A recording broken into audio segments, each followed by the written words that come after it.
lecture. It is a great privilege for all of us. Under the Honorable Minister of Jal Shakti's supervision, as Minister of Jal Shakti, India launched one of the world's largest delivery of water to every household through functional tap program called Jal Jeevan Mission. Under the Minister's supervision, till date, more than 110 million households have been provided with water through functional tap connection. Other major initiatives and reforms initiated under his leadership include the National Mission for Clean Ganga or Namami Ganga program, the Dam Safety Act of India 2021, demand-based management of groundwater resources, commissioning of environmentally sustainable interlinking of river projects and integrated river basin management, amongst others. It's my honor now to invite and request Shri Gajendra Singh Shekhawatji, Honorable Minister of Jal Shakti, Government of India, for his valuable address and ND Memorial Lecture.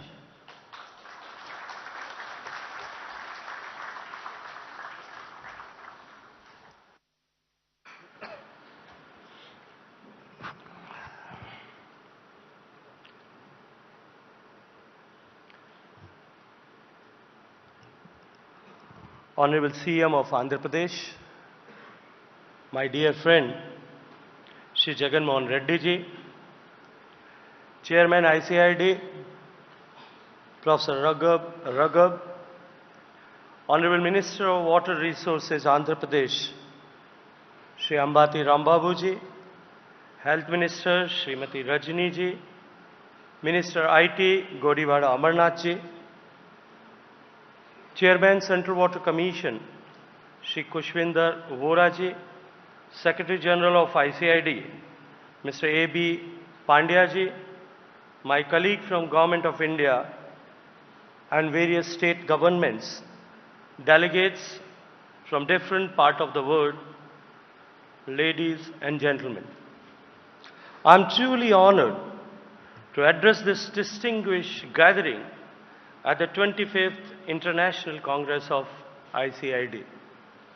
First and foremost, I would like to express my gratitude and pay tribute to the late N.D. Gulati, the founder of the ICID, a visionary who dedicated his entire professional life to the development of irrigation and drainage, and further like to express my gratitude to my dear friend Chief Minister Jagan Reddy ji for hosting this event in the beautiful city of Visakhapatnam.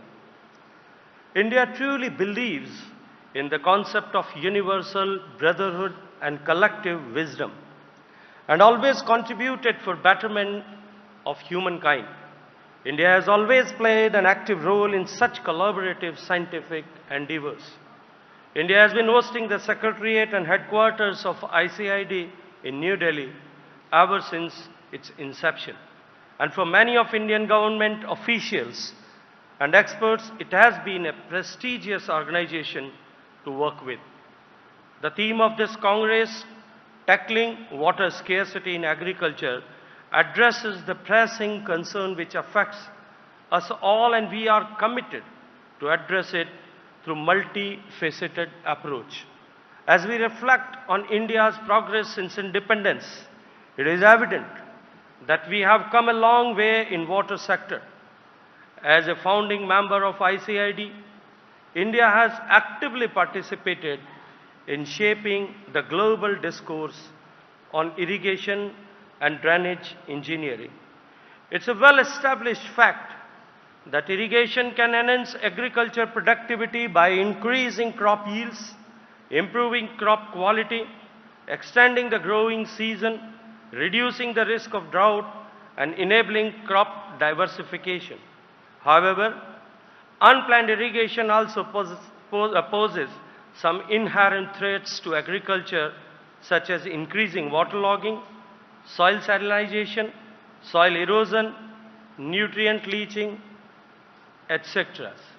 Therefore, proper planning, design, implementation and monitoring of irrigation infrastructures, along with adapting best agricultural practices, is essential for optimize its benefits. Due to complexities and challenges in legal policy and technical framework of irrigation, it is essential to have comprehensive approach towards water sector as a whole rather than focus on irrigation alone. In 2019, our visionary Prime Minister Honorable Narendra Modi ji has brought all aspects of water and various organizations working in the water sector under the umbrella and created Ministry of Jal Shakti. This has given greater synergy and coherence to water management in India, and we have committed investment of more than $140 billion by 2024 in water and sanitation sector. Since independence in 1947, India has achieved monumental agricultural progress from being net importer and barely sufficient to one of the largest exporters in all kind of agriculture and horticultural produces today.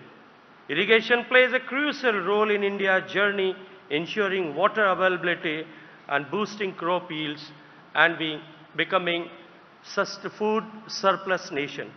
The total irrigation potential created in India so far is one of the order of 114 million hectares from various sources of surface and groundwater, which is over threefold increase in last 75 years. Storage plays a vital role in irrigation as it effectively bridges the gap between the fixed duration supply of water and the ever-present demand throughout the year. Additionally, storage facilities play a pivotal role in mitigating the risk associated with droughts and floods, which have the potential to significantly impact the agricultural productivity and livelihoods to countless farmers. India's total live storage capacity now stands around 250 billion cubic meters, which is significant increase from 111 cubic meters in 1971.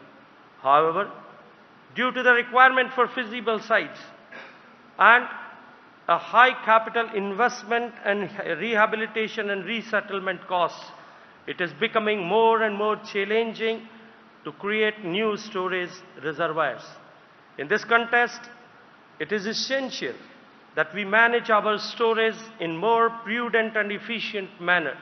Our government, under the leadership of PM Modi ji, has adapted the approach of efficient management and utilization of existing water storage, along with creation of new storages and storing more and more water during the monsoon season.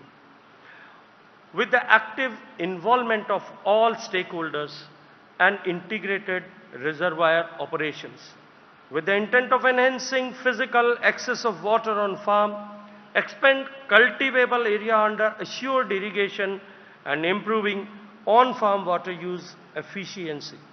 Pradhan Mantri Krishi Sinchai Yojana was launched in 2015. It is an umbrella scheme with two major components. Firstly, accelerated benefits component, that is AIBP, commonly known as, which focus on faster completion of major and medium irrigation projects for effective realization of the irrigation benefits to farmers. And secondly, Har Khet Ko Pani, which we commonly call HKKP, which literally means water to every field till the very, and which encompasses our philosophy of all-inclusive development.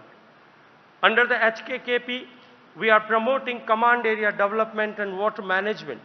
We are not just focusing on creating minor storage structures with lift irrigation schemes, but also repair, renovation, and restoration of existing water bodies. As of March 2023, PMKSY has created an additional irrigation potential of 2,500,000 hectares by completion of 54 projects. The scheme has also benefited more than 20 million farmers across the country. India's annual utilizable surface water resources are estimated at 690 billion cubic meters, while groundwater resources stand at 430 BCM. However, due to the increasing population, escalating trends of urbanization, and increasing water demand, per capita water availability in the country has witnessed a nearly 20% decline over the past 2 decades. Furthermore, it is projected to drop by another 20% by the year 2050, which will categorize India as a water-scarce nation. In light of this, it is imperative to implement measures that enhances water use efficiency, promote conservation, and ensure sustainability across various sectors and regions. To achieve the improvement in water use efficiency, a dedicated Bureau of Water Efficiency has been set up under the National Water Mission in 2022 to work on a mission mode. The Bureau is acting as a facilitator for promotion of improving water use efficiency across various sectors like irrigation, drinking water supply, power generation, industry in the country. To tackle losses and improve efficiency in irrigation sector, Ministry of Jal Shakti is actively promoting pipe distribution network instead of traditional open field channels. In almost all new irrigation projects and command area works, piped irrigation network has been developed in about 17,500,000 hectares command area under PMKSY by constructing more than 48,500 kilometers underground pipeline. About 28,000 hectares of arable land acquisition is successfully avoided with this initiative. Along with efforts towards efficiency improvement, we have launched national frameworks for reuse of treated wastewater in January 2023, aimed at formulating reuse water policy by all state governments and promoting reuse of water in domestic, industrial and agriculture sector. We all are aware about finite nature of water resource. Every drop of water reused is effectively creation of new drop of water. The only barrier to effectively reuse our wastewater is not technical but psychological. I therefore appeal to this august gathering of water professionals from all around the world that let us coin and adapt the term of new water whenever we want to use the phrase of treated wastewater. Effectively use of new water in irrigation and industry is the need of the hour. Groundwater forms the backbone of irrigation, as more than 65% of irrigation in India is by groundwater. We are by far the largest user of groundwater in the world, and today annually we are drawing more groundwater than US and China combined. With acute awareness of this challenge, we are making invisible groundwater visible and creating water-aware communities through Atal Bhujal Yojana. This program being implemented in 81 water-stressed districts of our country heralds a change in the approach of management of groundwater. It is a combination of demand and supply side interventions achieved through village-wise water security plans. These plans include and inculcate behavioral changes at the grassroots level. National Aquifer Mapping and Management Program of India is a unique initiative which can help to prepare, implement and monitor the efficacy of our various management interventions aimed at the long-term sustainability of groundwater. This will also help to achieve the source sustainability for drinking water, sustainable groundwater management and improved irrigation facilities. 2.4 million square kilometer of mappable area of country has been identified and mapped. These maps will provide valuable technical insights for creation of aquifer recharge structures and planning for sustainable use of groundwater for irrigation. Water conservation will only be effective when people and communities will be at the center of any program. To make water everyone's business, the Prime Minister of India launched the Jal Shakti Abhiyan in 2019. This was a national call to action that involved millions of people in water conservation and recharge.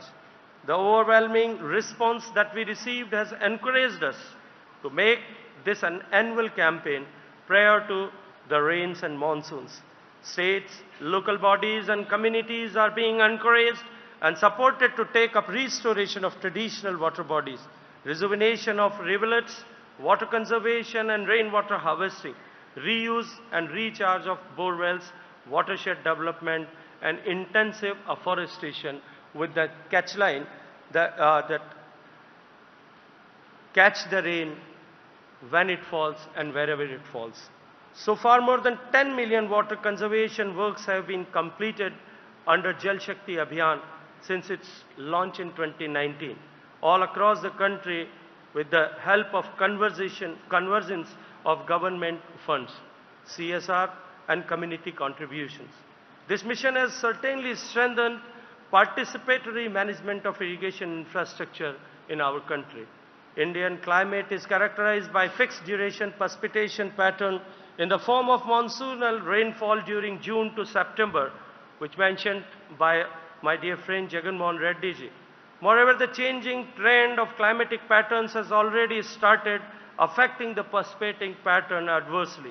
Such situations call upon a robust and climate-resilient irrigation infrastructure. India has an ambitious river-linking national program aimed at inter-basin transfer of water in ecologically sustainable way. It is envisaged to reduce impact of floods from water surplus basins to water deficit basins and simultaneously addressing water storages in drought-prone basins. So far, under National Perspective Plan of Interlinking, 30 links have been identified for execution. However, India being a federal country and water being a state subject, execution of such mammoth river interlinking projects cutting across administrative and basin boundaries is very complex affair.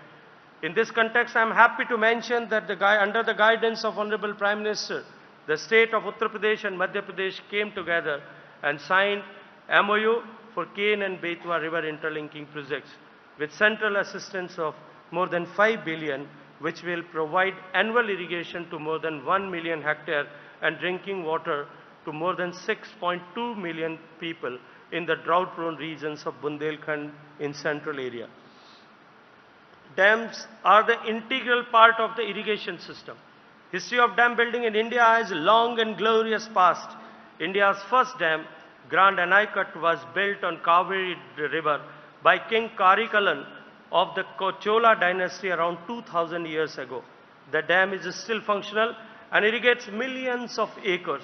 India today boasts over 6,000 large dams, making it the third country globally in terms of large dams. These dams and their dependent infrastructure were constructed with the enormous financial investment and also by displacement of the people affected by dam submergence. Recently, we witnessed tragedy of Darna dam failure in Libya, claiming more than 10,000 lives and bringing economy of the town to complete halt with irreparable ecological damages. India also witnessed 42 major dam failures. Friends, in this context, dam safety becomes the vital aspect of not only irrigation and water security, but also of national security. Recognizing the fact under the visionary leadership of Honorable Prime Minister Narendra Modi ji, the Dam Safety Act 2021 has been enacted, which has strengthened our country's dedication and resolve to safeguard its dams. This progressive legislation underscores the nation's dedication to dam surveillance, inspection and maintenance by setting a benchmark of global dam safety standards. This legal framework is matched with the equally important policy initiative of Dam Rehabilitation and Improvement Program, which is commonly known as DRIP. DRIP is focused on enhancement of safety and operational performance of selected ailing dams and aging dams, along with strengthening of dam safety knowledge framework. Under first phase of DRIP, 223 dams in 7 states were covered, addressing hydrological, structural and operational safety aspects. Phase 2 and 3 of DRIP started in 2021. with the partnership of World Bank covering 19 states and 736 dams. This program is prioritized by PM Modi ji. An unprecedented budget close to 1.2 billion was made available for the same. In order to develop robust knowledge support system for dam owning agencies in addressing the critical issues related to dam safety, Government of India has developed the International Center of Excellence for Dams at IIT Roorkee and National Center of Earthquake Safety of Dams at Malviya National Institute of Technology, Jaipur, to create a large pool of experts in various domains of dam safety. First of its kind, master programs on dam safety and dam engineering have been started at IIT Roorkee and IISc Bangalore. I appeal all distinguished members of ICID to wholeheartedly support these initiatives in dam safety, which have potential of becoming global standards in dam safety paradigm. Climate change is posing serious threats to the entire world. Indian subcontinent is also facing huge temporal and spatial variability. In respect of availability of water, and climate change further worsens the situation. Climate change will make hydrologic events more unpredictable and lead to more frequent occurrence of hydrological extremities like floods and droughts.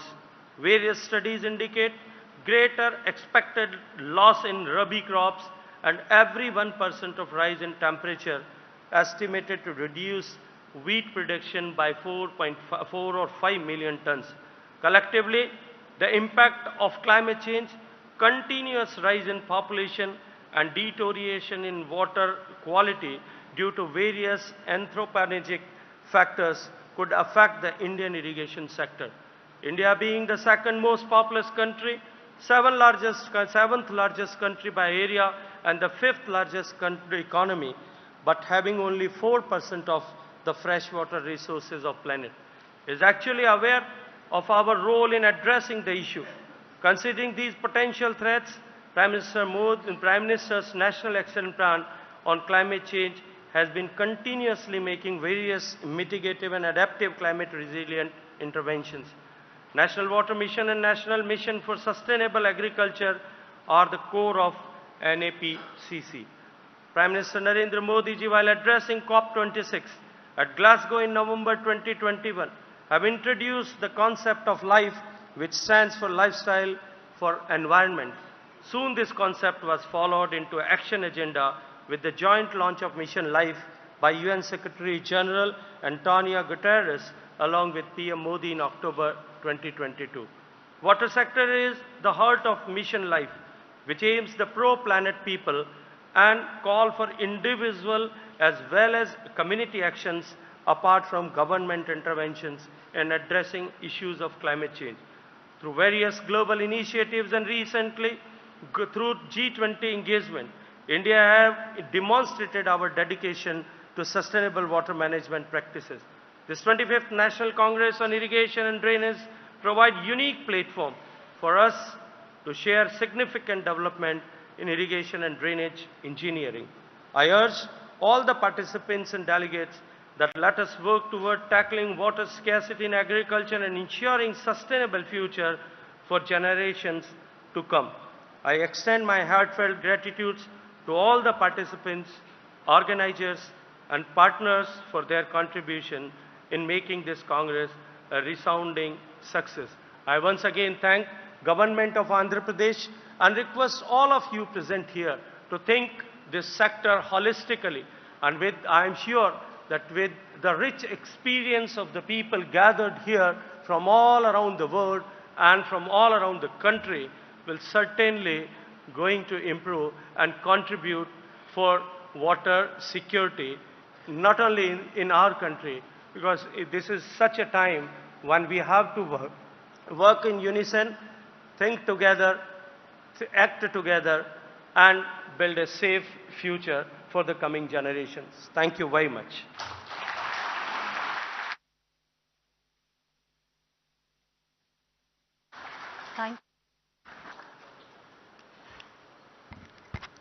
Thank you very much, sir, for your much valuable insights. And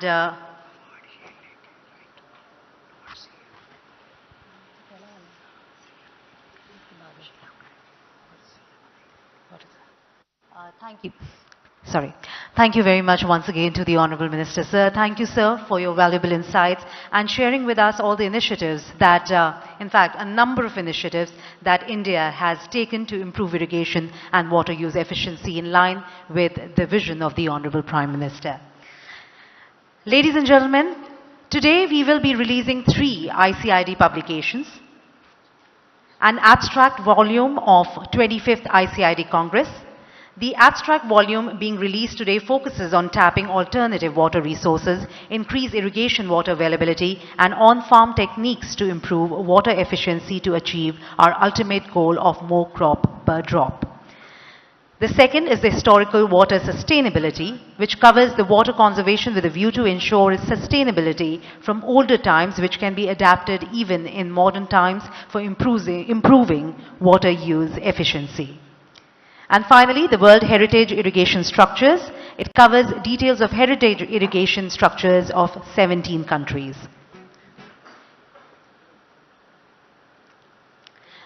As you can see, the 3 publications are being presented to our dignitaries on the dais. Once this is done, I will be requesting Honorable CM, Honorable Minister Jal Shakti, along with all our ministers and dignitaries on the dais, to unveil the ICID publications one by one. Thank you. We will be starting and requesting everyone to kindly release an abstract volume of the 25th ICID Congress.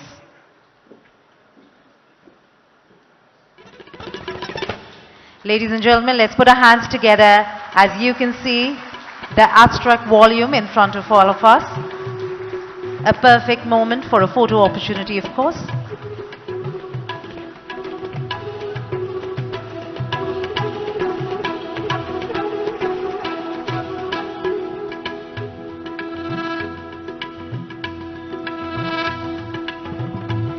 Thank you. Secondly, the historical water sustainability publication.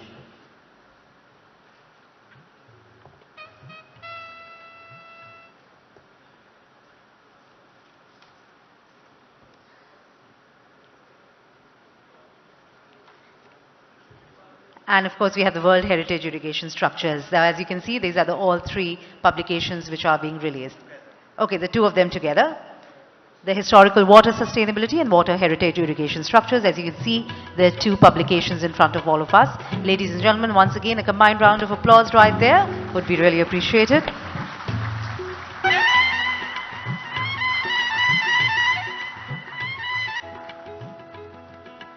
Thank you. At the 63rd meeting of the International Executive Council IEC held at Adelaide, Australia on the 28th of June 2012, it was agreed to recognize the historical irrigation structures on the lines of the World Heritage Sites as recognized by UNESCO. Nominations are invited from ICID national committees for the selection of World Heritage Irrigation Structures, WHIS, that include both old operational irrigation structures as well as those having archival value. The World Heritage Irrigation Structures are included in the ICID register of World Heritage Structures and are presented as a plaque and a certificate citing the salient features of the WHIS. So far, more than 100 structures have been recognized across the globe. So without any further ado, may I once again request the Honorable CM, Honorable Minister Sir, to kindly present the plaques for the acknowledged Indian structures, and President ICID to kindly present the certificates. We will be first requesting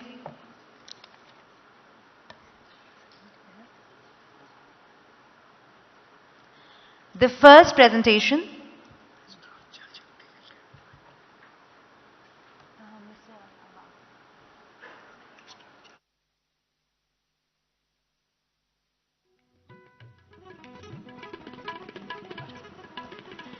For the very first, I will request Mr. Gajendra Singh Shekhawat, Honorable Minister of Jal Shakti, Government of India, to kindly give the plaque, the very first one, to Honorable Minister for WRD, Shri Ambati Rambabu.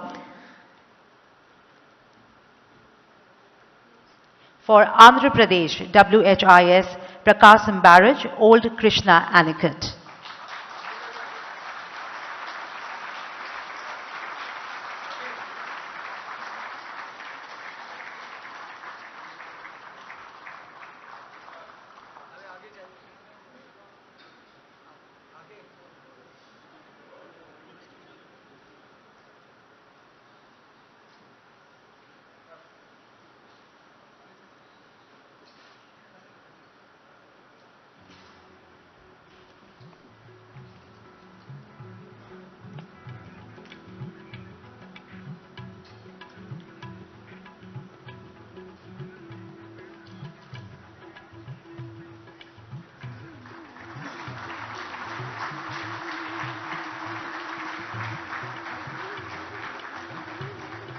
Thank you.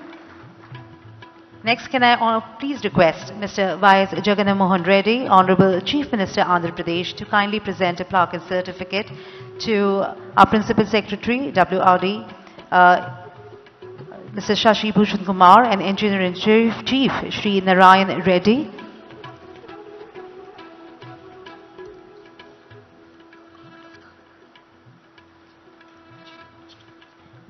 I will request the Honorable CM to kindly give a plaque and certificate to Mr. Sandeep Saxena, Additional Chief Secretary, Water Resources, State Government of Tamil Nadu, for Tamil Nadu WHIS, Shri Vaikuntham Anicut.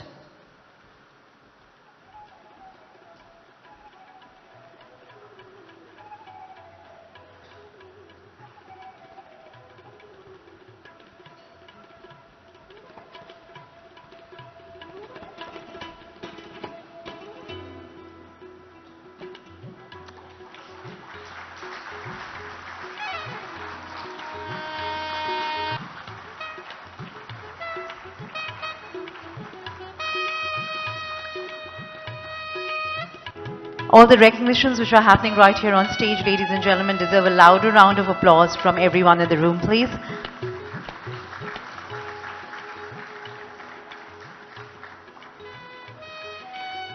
Thank you very much.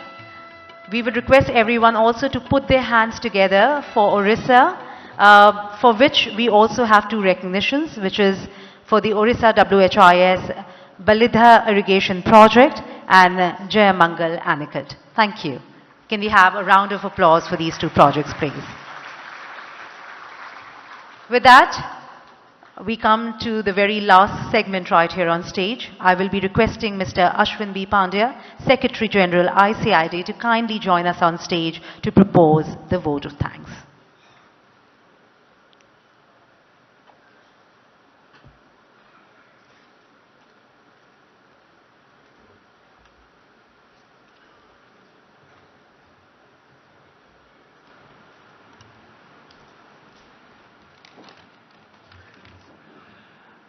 Good morning, ladies and gentlemen. It is my proud privilege to present a vote of thanks for this ceremony. At the outset, Honorable Minister of Jal Shakti, Shri Gajendra Singh Shekhawat ji, Honorable Chief Minister of Andhra Pradesh, Shri Y.S. Jagan Mohan Reddy ji, Honorable Minister of State, Honorable Minister of Andhra Pradesh State for Water Resources, Shri Ambati Rama Babuji, Shri Gadiwada Amarnath, Minister of Industries and IT, Government of Andhra Pradesh, Srimati Vidyala Rajini, Minister of Housing, Family Welfare and Government of Andhra Pradesh, President Dr. Raghav, Sri Kushwinder Vora, Chairman, Central Water Commission and Vice President ICID, and Principal Secretary of Water Resources Department of Government of Andhra Pradesh, Sri Shashi Bhushan Kumar ji, distinguished ladies and gentlemen. It is indeed a proud privilege to propose a formal vote of thanks for all the dignitaries who made it convenient to grace the inaugural session of ICID Congress, which is being organized by India after 57 years. First and foremost, I want to convey my gratitude and sincere thanks to our highly esteemed Chief Guest, Honorable Minister, Ministry of Jal Shakti, Shri Gajendra Singh Shekhawat ji.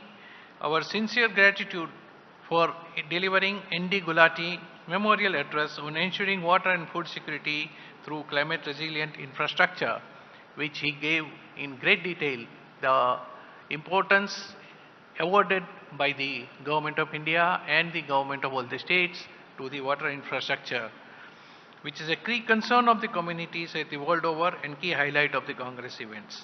Our gratitude goes to the guest of honor, Honorable Chief Minister of Andhra Pradesh, Shri Y.S. Rajshekar Reddy ji, Y.S. Jagan Mohan Reddy ji, who has supported the Congress wholeheartedly in a very significant manner and sparing the valuable time to grace the occasion and addressing the gathering with your vision for future of water management in Andhra Pradesh. I convey my sincere thanks to Honorable Minister of State Water Resources of Central Government and also the Honorable Minister of Water Resources, Government of Andhra Pradesh, and Honorable Minister of Agriculture, who also participated wholeheartedly in promoting the Congress and also providing with valuable guidance for organization. My thanks are also due to the Secretary, Department of Water Resources, River Development and Ganga Rejuvenation for extending the leadership and all-round support for organizing this event and facilitating many of the small things that occurred. My heartfelt gratitude to Chief Secretary and Principal Secretary of Water Resources Department, Government of Andhra Pradesh for their invaluable support and generous assistance to facilitate the organization of this prestigious event. I also extend our gratitude to all distinguished speakers, experts and delegates who have traveled from across the globe to share their knowledge, experiences and insights with us. Your contributions are valuable and will undoubtedly enrich the discussions over the course of the Congress. I would like to express our deep appreciation to our sponsors and partners who have generously supported this event. Your commitment to advancing the field of irrigation and drainage is evident, and without your support, the Congress would not have been feasible. Our heartfelt thanks go to the organizing committee, dedicated officers of Central Water Commission, especially Mr. Kushwinder Vora, Chairman, Mr. Rishi Srivastava, Mr. Kharya, Mr. Avanti Varma and their colleagues, and the entire event management team for their tireless efforts in planning and executing this Congress. Your hard work and dedication are truly commendable. It is evident in the flawless organization of this event. Dr. Aman Sharma of WAPCO's team has also burnt midnight oil and made this function a success. I will fail in my duty if I do not mention the ICID Central Office staff for their hard work in bringing about the technical and knowledge management for the entire Congress event, with the results of which we will see in the oncoming days. My thanks are also due to all the international agencies, especially International Water Management Institute, the World Bank, the International Geosynthetic Society, Asian Development Bank, GIZ, India-Europe Water Partnership Program, MSSF Norway, and our foundation level support, Food and Agricultural Organization of the United Nations, for having contributed richly to the Congress by providing their views and sharing their knowledge. The excellent support and logistics provided by the Engineering Chief, Sri Narayana Reddy, a dear colleague, and his team of Water Resources Department engineers requires a special mention. And last but not least, I want to express our gratitude to each and every delegate and participant here today. We have delegates and office bearers of ICID from about 33 countries winging their way to Visakhapatnam. Your active participation and enthusiasm are the lifeblood of this Congress, and your engagement to these sessions, discussions and networking opportunities will contribute to the success of the event. Thank you one and all. Thank you.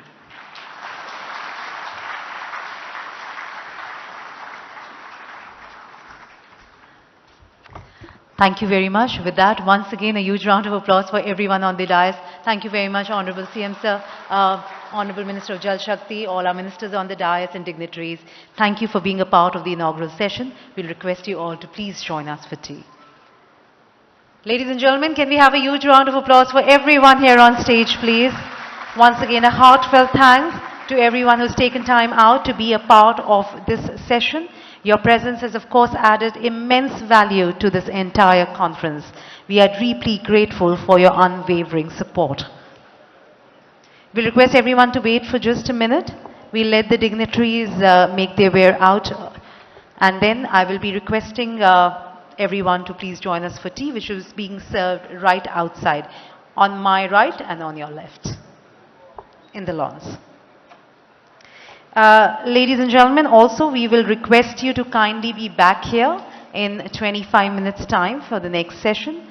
So to be precise, at 11:55 we will be starting the next.